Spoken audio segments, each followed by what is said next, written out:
For nearly 30 years, a child killer lived in plain sight. He went to work, he drove the same streets as everyone else. He blended into the quiet communities of northeastern Indiana. While investigators searched, while a family mourned, and while an entire community wondered if justice would ever come. In April of 1988, 8-year-old April Tinsley vanished while walking through her neighborhood in Fort Wayne, Indiana. 3 days later, her body was discovered in a rural ditch nearly 20 miles away.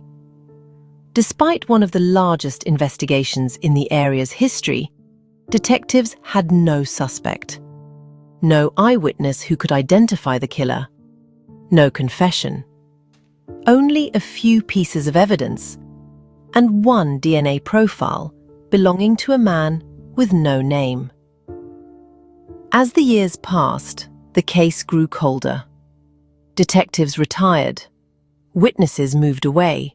Memories faded. But the evidence remained.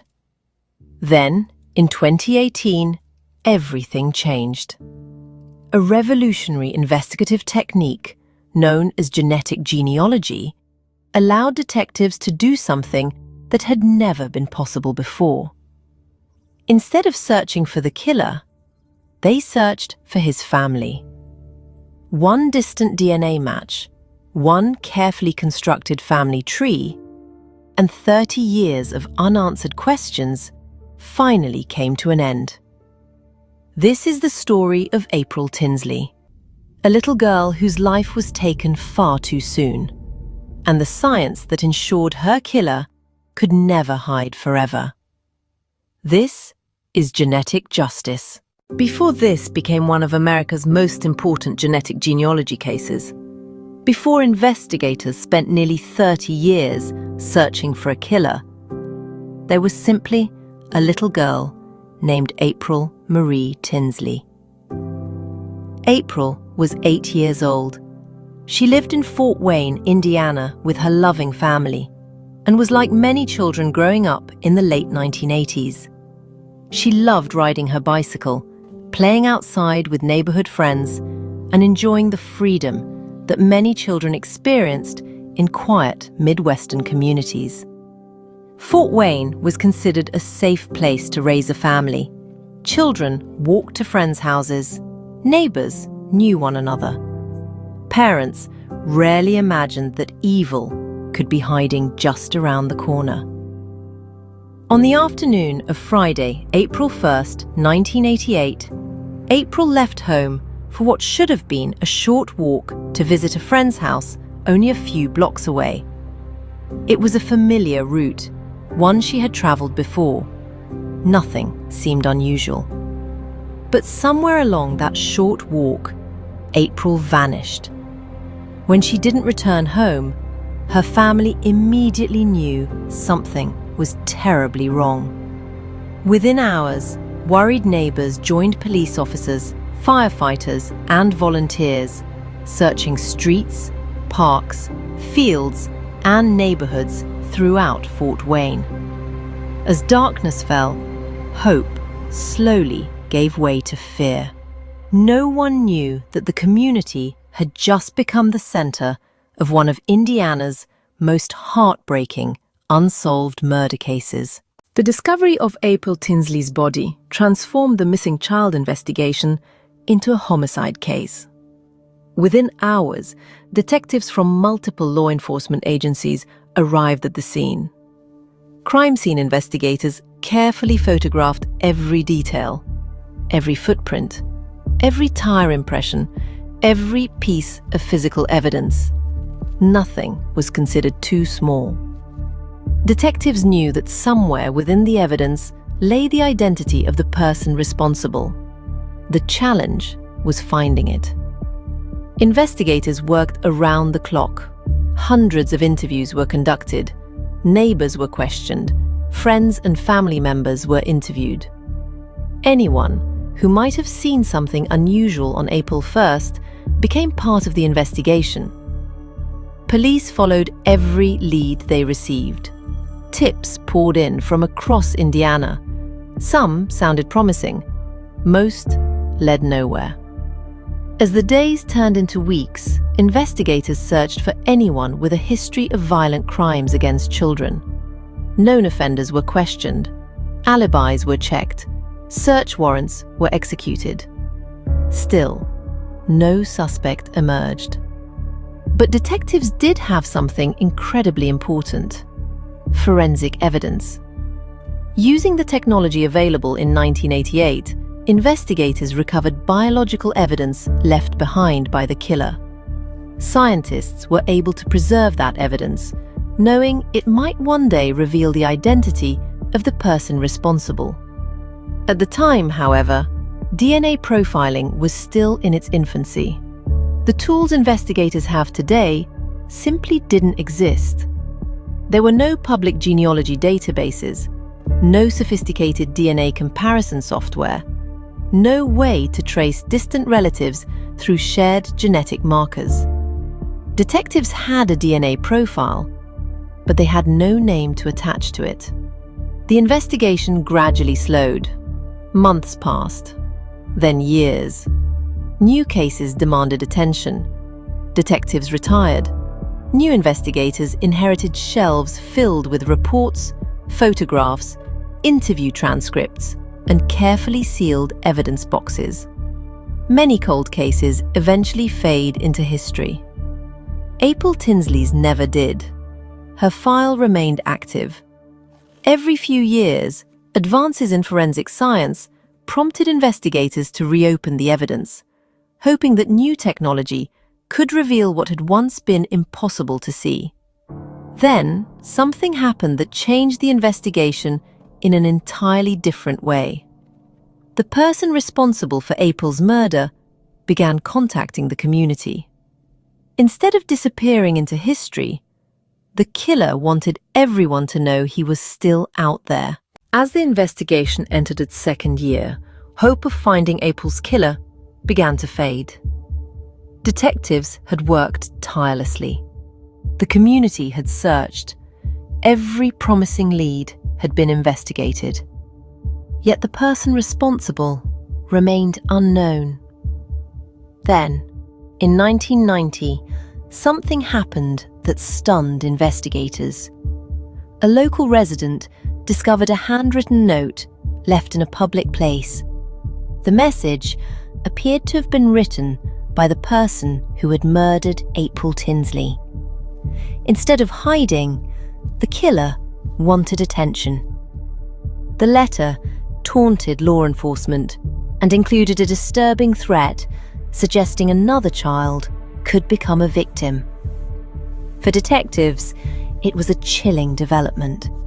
They immediately secured the note as evidence. Every inch of the paper was examined. Investigators searched for fingerprints. They studied the handwriting.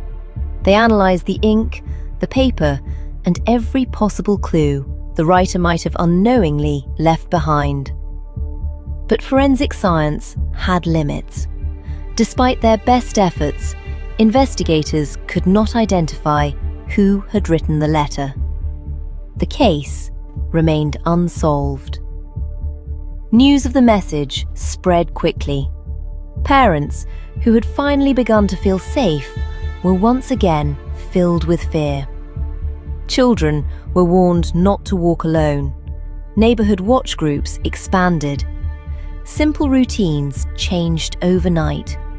The community wasn't just afraid of a killer. They were afraid of a killer who seemed confident he would never be caught. Years continued to pass. The letters and threats became one more painful reminder that April's family still had no answers. But inside the evidence room, detectives refused to let the case disappear. Every piece of evidence, including the handwritten notes, biological evidence, photographs, and investigative reports, was carefully preserved. Some investigators believed that one day science would provide answers they simply couldn't find in 1990. It was a gamble, built on hope. Hope that future technology would succeed where the technology of the past had failed. That hope would prove to be well-founded, because while the killer believed time was protecting him, science was quietly catching up. A revolutionary investigative method was about to change criminal investigations forever. It wasn't just going to compare DNA, it was going to follow family trees. And somewhere inside one of those family trees, investigators would finally find the man they had been searching for nearly 30 years. By 2018, nearly 30 years had passed since the murder of April Tinsley. 3 decades. 3 decades of unanswered questions. 3 decades of wondering whether the man responsible would ever be identified. For April's family, every birthday, every holiday, and every anniversary was another painful reminder that justice had never come. For investigators, however, the case was never forgotten. The evidence collected in 1988 had been carefully preserved. What detectives couldn't do back then, modern science finally could. By this time, forensic DNA technology had advanced dramatically. But investigators weren't relying on traditional DNA databases alone. If the killer had never been arrested for another serious crime, his DNA likely wouldn't exist in those databases. So detectives turned to a revolutionary investigative technique that was changing cold case investigations across the country. Investigative genetic genealogy. Unlike traditional DNA matching, genetic genealogy doesn't search for the suspect directly. Instead, it searches for the suspect's relatives. Even distant cousins can share enough DNA to become valuable investigative leads. When investigators uploaded the unknown DNA profile into a genealogy database that allowed law enforcement use, they didn't find the killer, they found relatives. Some were distant, some shared only a small percentage of DNA, but together they created a roadmap. Professional genealogists began an extraordinary process. They built family trees. One generation, then another. Marriage records, birth certificates, obituaries, census records, military records, public documents from decades past. Thousands of names were examined.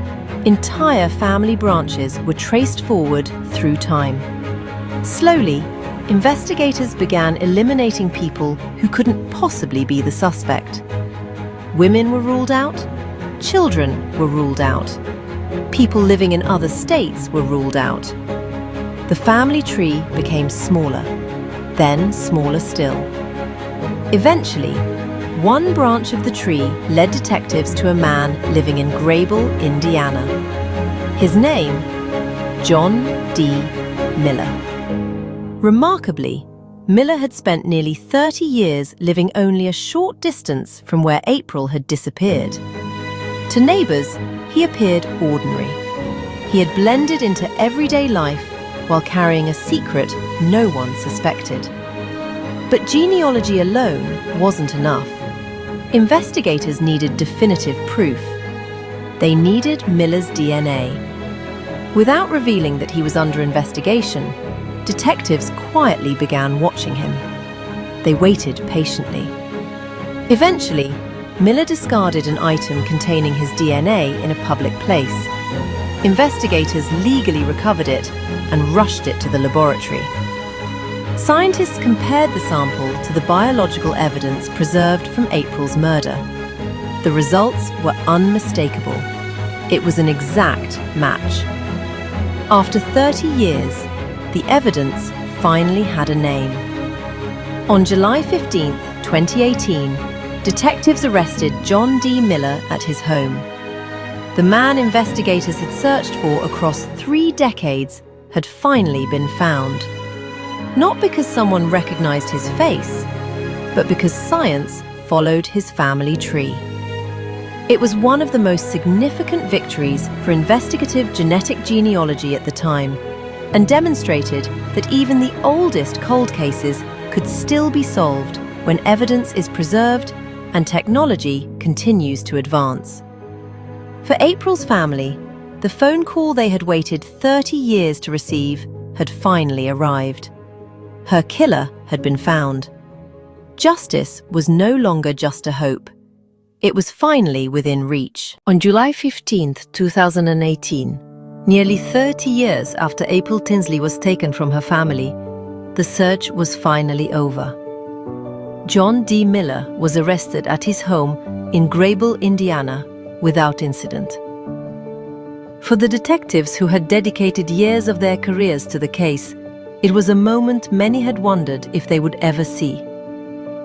Some of the original investigators had already retired.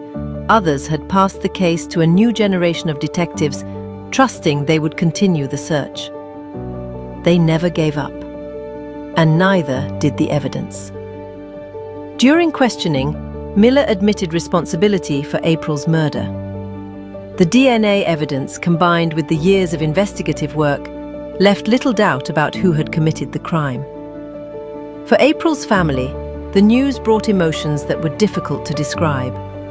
There was relief, there was heartbreak, and there was the painful realization that while justice had finally arrived, nothing could return the little girl they had lost 3 decades earlier. In 2019, John D. Miller pleaded guilty to the murder of April Tinsley. He was sentenced to 80 years in prison.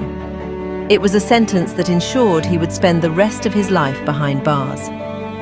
For the community of Fort Wayne, the conviction marked the end of one of Indiana's most haunting cold cases.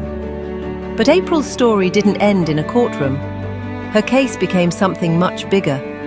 It became proof that even after decades, justice is still possible. The investigation demonstrated the extraordinary power of investigative genetic genealogy. A single DNA profile, carefully preserved for 30 years, combined with patient detective work and detailed family tree research, succeeded where every other investigative method had failed. April's case inspired law enforcement agencies across the country to take a fresh look at unsolved crimes. Cold case units began reopening investigations once believed impossible to solve.